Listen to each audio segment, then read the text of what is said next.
Amable don Jorge Vargas Cuyel. Don Jorge, resultados relevantes, además en un contexto, ¿cómo llamarlo?, de tensión entre una nueva negociación del FES, que da la impresión de que es una negociación inédita, que nunca, me parece, por lo menos públicamente, que nunca se había dado este nivel de no sé, como de descalificación pública y demás por todo lo que ya ambos conocemos.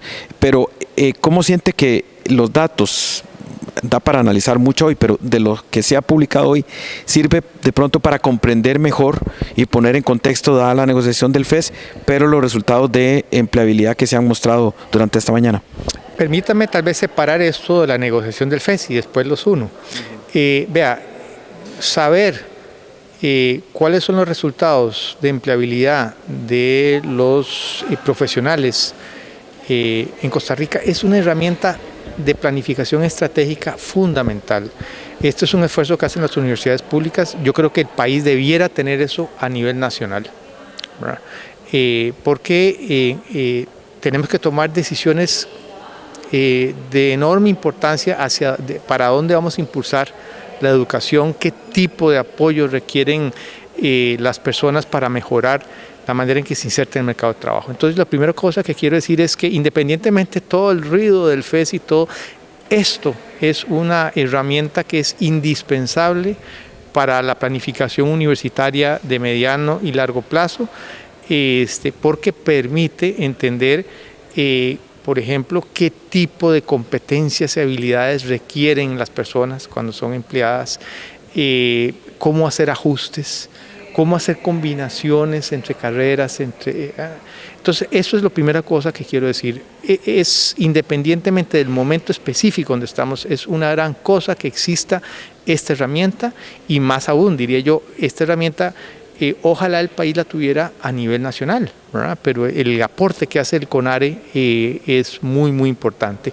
Lo que me está diciendo es que no hay esta misma información en la universidad privada, ¿verdad? Sí, y creo que debiera haber, porque la universidad privada, las universidades privadas gradúan una proporción muy alta de los profesionales.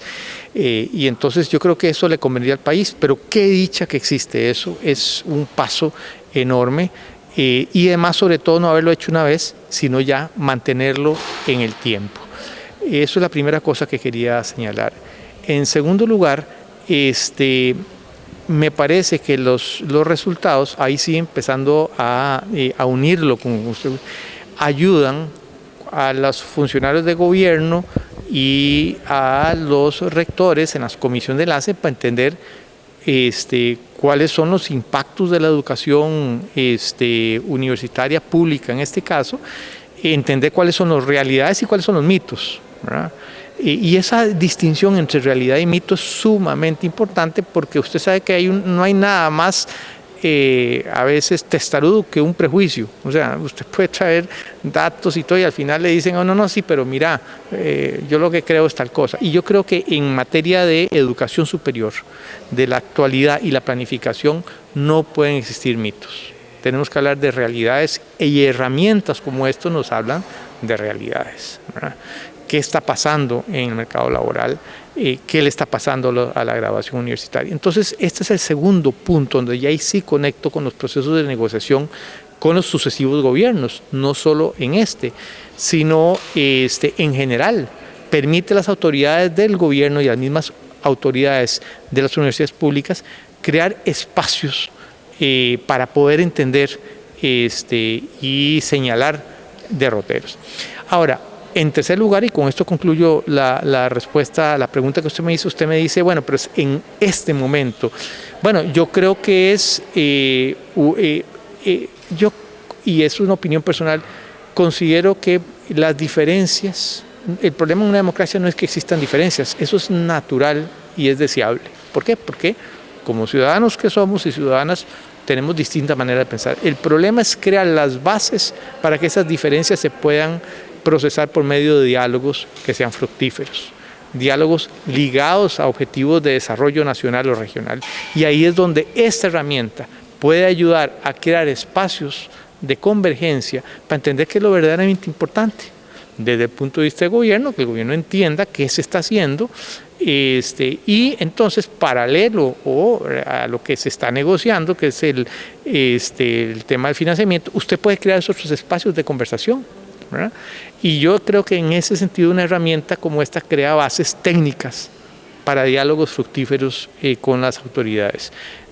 Ahora, permítame jugar de ingenuo. ¿Usted cree que realmente en este momento de parte del gobierno hay un interés de derribar mitos, o al contrario, se sienta con esos mitos y lo que intenta es, a través de TikTok y a través de todos los medios que ya sabemos que están utilizándose, prejuicios y demás, falsos o no, ciertos o no, pero con eso se quiere negociar y llevar a lo que ellos quieren, más allá de conocer información, porque faltan 6 meses, 5 meses más de negociación del FES 2024, pero a ver si estos resultados el gobierno ni siquiera los eche a ver.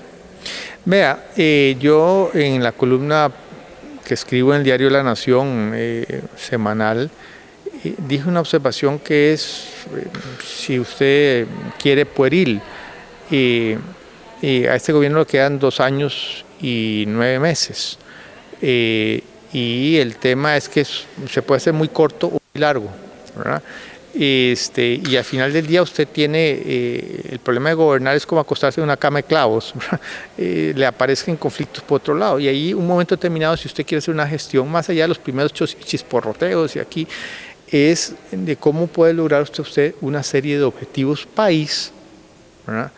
Y ahí viera que las universidades públicas pueden ser aliadas importantes. Claro, eso supone la consideración de que cualquier diferencia que yo pueda tener, nuevamente las voy a tratar de dirimir en cierto tono. Usted me dice, bueno, pero ¿estará interesado? No, yo lo que le puedo responder es, dado que faltan 2 años y 9 meses, ojalá esté interesado en crear esos espacios, porque es inevitable que conforme avance un proceso de gobierno, una administración se debilita.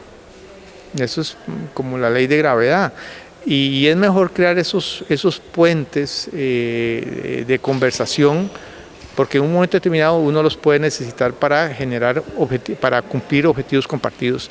Entonces, no le puedo responder porque yo no soy estratega de gobierno ni estoy cerca del gobierno, pero mi impresión, con base en la experiencia que tengo de ver la realidad de Costa Rica, es que en la medida que una administración de gobierno se va debilitando conforme va adentrándose en su periodo, tiene que ir creando lazos y vasos comunicantes, incluso con los sectores que se enfrentó al inicio.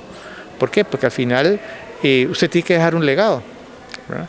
Un legado de política pública. Entonces yo esperaría que este tipo de herramientas, de espacios que abren estas herramientas, sea una oportunidad bien aprovechada. Ojalá que sí, el país lo necesita. Este es un país que está, recuérdese, administrando una pospandemia.